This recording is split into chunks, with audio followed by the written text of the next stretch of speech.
ठीक आहे. आज आपण सॉल्व करतो इक्वेशन ऑफ मोशन्समधला पहिला इक्वेशन. तर जर तुम्हाला आठवत असेल तर आपण एक गोष्ट बघितली होती की आपल्याकडे आहे डिस्टन्स. जेव्हा आपण डिस्टन्सला टाईमने डिवाईड करतो आपल्याला भेटते वेलॉसिटी, आणि जेव्हा आपण वेलॉसिटीला टाईमने डिवाईड करतो आपल्याला मिळते ॲक्सेलरेशन. आणि ओळखासाठी आपण काय करतो की जेव्हा आपण फॉरवर्ड जातो तेव्हा आपल्याला काय मिळतो, स्लोप. ठीक आहे. जेव्हा आपण फॉरवर्ड जातो आपल्याला काय मिळतं आहे, स्लोप. म्हणजे ओळखायचं कसं, डिस्टन्स टाईम ग्राफचा स्लोप काय असते, वेलॉसिटी. डिस्टन्स टाईम ग्राफचा स्लोप काय असते, वेलॉसिटी. वेलॉसिटी टाईम ग्राफचा स्लोप काय असते, ॲक्सेलरेशन. तेच जेव्हा आपण रिव्हर्स साईडमध्ये येतो जेव्हा रिव्हर्स साईडमध्ये येतो तेव्हा आपल्याला काय मिळते, एरिया. तेव्हा आपल्याला काय मिळते, एरिया. आता एरिया कशाचं, जेव्हा ॲक्सेलरेशन टाईमचा आपण एरिया काढतो तेव्हा आपल्याला मिळते वेलॉसिटी, आणि जेव्हा आपण वेलॉसिटी टाईमचा एरिया काढतो तेव्हा आपल्याला काय मिळते, डिस्टन्स.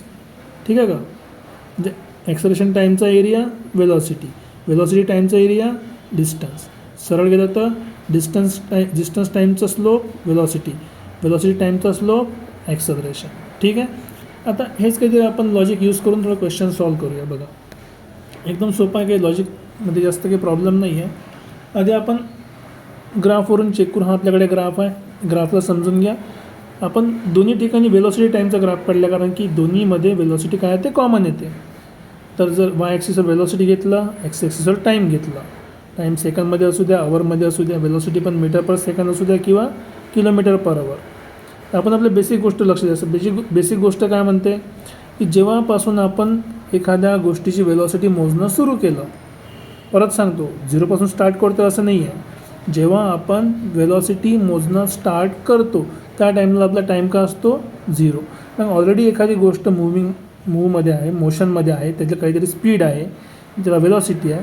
जेव्हा आपण मोजणं सुरू केलं तेव्हा ऑलरेडी त्याला काय होती, थोडीशी वेलॉसिटी होती. तर त्या इनिशियल वेलॉसिटीला आपण काय म्हटलं, यू. का बरं इनिशियल वेलॉसिटीला यू म्हटलं, कारण की इथून आपण वेलॉसिटी मोजणं सुरू केलं. नंतर काही टाईम उलटला, टी टाईम नंतर जेव्हा आपण वेलॉसिटी चेक केली तेव्हा आपली वेलॉसिटी झाली होती व्ही. ठीक आहे, ती वेलॉसिटी झाली व्ही. आता आपल्याला ॲक्सेलरेशन माहीत आहे फॉर्म्युल्यानुसार. आता हे ग्राफमध्ये जे गोष्टी आपण दिलो, लेट इनिशियल वेलॉसिटी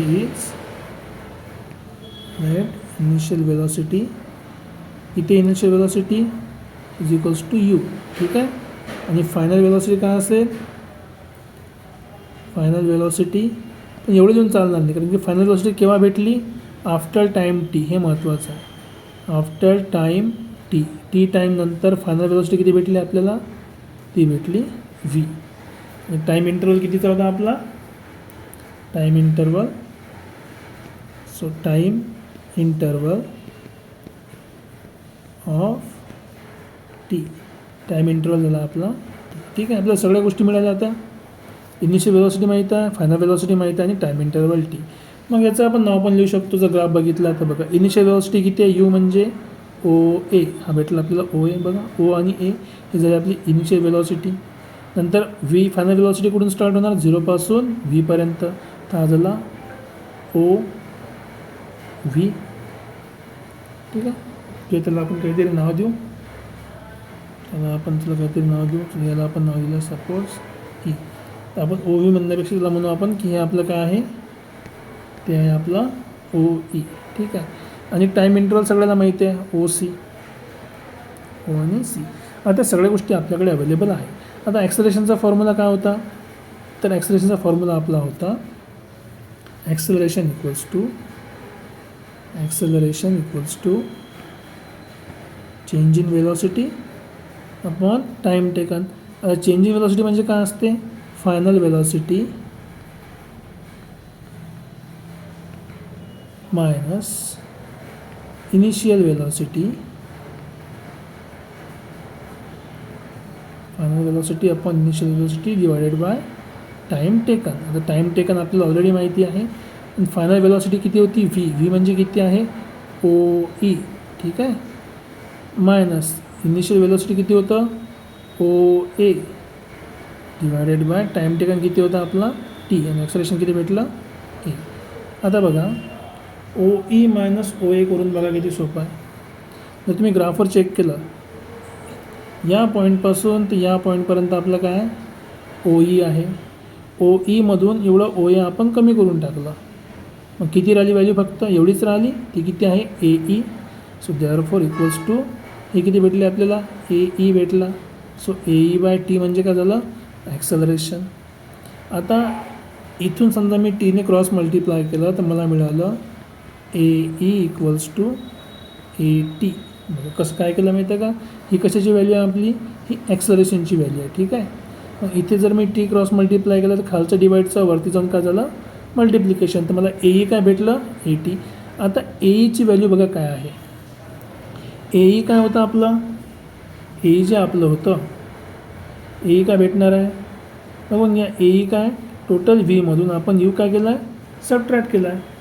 टोटल व्हीमधून हा ई काय केला आहे? सबट्रॅक्ट. तर आपण काय करू शकतो? डायरेक्ट लिहू शकतो A E is equals to A E equals to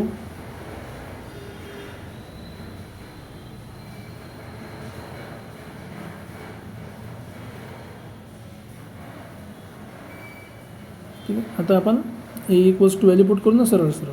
जर आपण एची वरती व्हॅल्यू पुट केली तरी आन्सर तेच भेटणार आहे. जर आपण वरती व्हॅल्यू पुट केली सपोज इथे, ए ई काय होतं? ओ ई मायनस ओ ए. सो ओ ईची व्हॅल्यू होती कॅपिटल व्ही. ठीक आहे. ओ एची व्हॅल्यू होती स्मॉल यू, म्हणजे sorry final velocity, initial velocity equals to काय मिळालं आपल्याला? ए टी मिळालं. किंवा इथला जर तुम्ही यू तिकडे ट्रान्सफर केला किंवा दोन्ही साईडला ॲड केलं, चांगली प्रॅक्टिस आहे, दोन्ही साईडला ॲड करणं सुरू करा. So adding you on both side, दोन्ही साईडला ॲड करायचं. दोन्ही साईडला जर आपण ॲड केलं तर आपल्याला मिळालं व्ही मायनस यू. इथे पण यू ॲड केला आणि इथे पण यू आपण ॲड केला. हा यू प्लस आणि मायनस यू कॅन्सल. आपल्याला फायनली काय मिळालं? V is equals to u plus a t. हे झालं आपलं equation number 1. This is the first equation of motion, equation number 1. किंवा तुम्ही असे करू शकता बघा, जर तुम्ही आपण मोशनवर लक्ष दिलं, आपलं मोशन काय? टी टाईम नंतर आपण डीवर पोचलो. डीवर पोचलो म्हणजे टोटल काय होतं? डी आणि सी होतं. So D C equals to काय झालं बघा. ठीक आहे.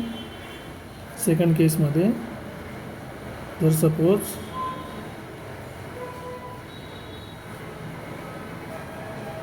ठीक आहे, डी सी इक्वल्स टू बघा, let D C equals to बघा काय झालं आहे. डी सी इक्वल्स टू काय? फायनल वेलॉसिटी आपली, तर फायनल वेलॉसिटी किती झाली? व्ही झाली. डी सी इक्वल्स टू काय? व्ही.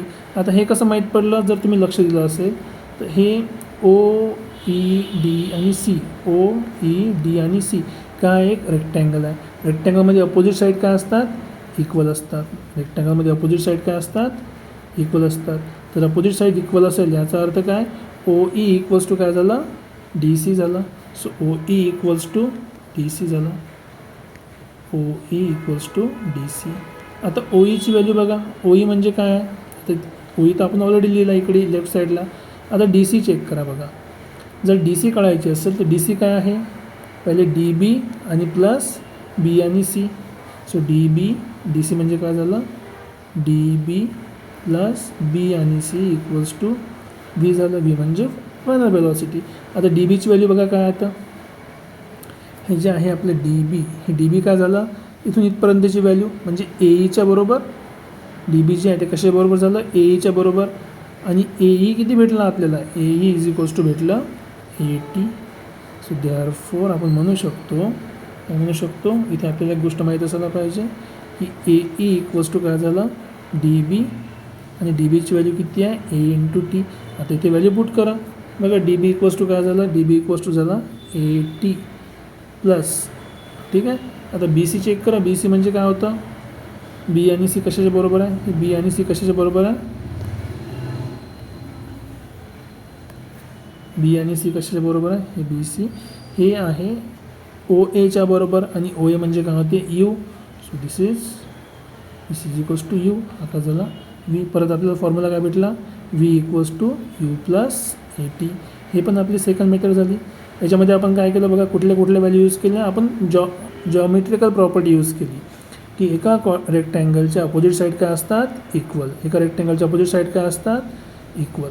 तर आपण त्या गोष्टी यूज केल्या. तर ओ ए इक्वल्स टू बी सी भेटलं आपल्याला. ओ ए इक्वल्स टू काय भेटलं होतं बी सी. याची व्हॅल्यू किती होती यू. ठीक आहे. अशा प्रकारे हे आपलं पण काय झालं पहिलं इक्वेशन. हे पहिलं इक्वेशन आहे कशाचं इक्वेशन ऑफ मोशनचं. सो मोशनचं first equation. This is called as first equation of motion. First equation of motion. याला आणखी एक सिंपल मेथड सॉल्व करायची सिंपल मेथड काय होती बघा. आपल्याला माहिती आहे ॲक्सलरेशन इक्वल्स टू काय असते स्लोप ऑफ, स्पेलिंग गलत झालं. ॲक्सलरेशन काय असते slope of V T graph. बरोबर आहे ना. Slope of V T graph. बघा slope of V T graph इथं काढलं आहे आपण. ॲक्सलरेशन जर काढायचं असेल तर व्ही आणि टी ग्राफचं काय असलं पाहिजे स्लोप. तर काय मिळतं आपल्याला ॲक्सलरेशन. तर ॲक्सलरेशन काय slope of V T graph. आणि स्लोप म्हणजे काय असते स्लोप इज इक्वल्स टू ठीक आहे चेंज इन वाय. जे वायमध्ये किती व्हॅल्यू चेंज झाली इथे चेंज इन व्ही असणार अपॉन टाईम. आता ते ओळखायचं कसं बघा. आधी आपली व्हॅल्यू होती यू है ना. नंतर व्हॅल्यू किती झाली व्ही. दोघांमध्ये फरक किती झाला हा एवढा फरक झाला. हा एवढा फरक काय व्ही मायनस यू फरक आहे. हा एवढा फरक काय व्ही मायनस यू आहे. त्याला लागणारा टाईम किती आहे हा लागणारा टाईम आहे टी. परत इथे प्रॉपर्टी की अपोजिट साईड्स काय असतात रेक्टँगलच्या इक्वल. तर आपल्याला वायची व्हॅल्यू माहिती आहे, आपल्याला एक्सची व्हॅल्यू माहिती आहे. स्लोप म्हणजे काय झालं ॲक्सलरेशन. तर acceleration equals to v minus u upon t झालं. याला क्रॉस मल्टिप्लाय करा तुम्हाला मिळेल a t equals to v minus u. इकडला मायनस यूकडे ट्रान्सफर करा किंवा दोन्ही साईडला यूने ॲड करा तुम्हाला मिळालं u plus a t equals to v minus u plus u. इथे plus u minus u cancel. Therefore final you got v is equals to u plus a t. हा झाला तुमचा again first equation of motion. आता इक्वेशनमध्ये acceleration तर आपण major करत नाही. नॉर्मली मेजर काय करतो आपण व्हेलॉसिटी आणि टाईम. कारण की आपल्या गाडीच्या दिसते ना स्पीडोमीटरवर कसा स्पीडचा काटा पटापट घुमत राहते लगातार. तर आपण टाईम आणि वेलॉसिटी मेजर करू शकतो. तर इथेमध्ये पण काय आपल्याकडे वेलॉसिटी आहे आणि टाईम आहे. तर आपण काय म्हणू शकतो हे इक्वेशन काय सांगते दिस इक्वेशन रिप्रेझेंट्स काय रिलेशन. कशामध्ये relation between velocity and time. Velocity and time. तर लक्षात ठेवा जेव्हा कधी आपल्याला क्वेश्चनमध्ये वेलॉसिटी आणि टाईम दिला असेल, जेव्हा कधी आपल्याला क्वेश्चनमध्ये वेलॉसिटी आणि टाईम दिला असेल तर आपल्या डोक्यामध्ये सर्वात आधी कुठलं इक्वेशन यायला हवं इक्वेशन नंबर 1. म्हणजे तुम्हाला जर ॲक्सलरेशन काढायला सांगितलं असेल ठीक आहे तर काय करायचं तुम्हाला वेलॉसिटी आणि टाईम दिला असेल तर तुम्ही काय यूज करणार इक्वेशन नंबर 1. हे आहे आपलं फर्स्ट इक्वेशन ऑफ मोशन. काय आहे आपलं this is first equation of motion.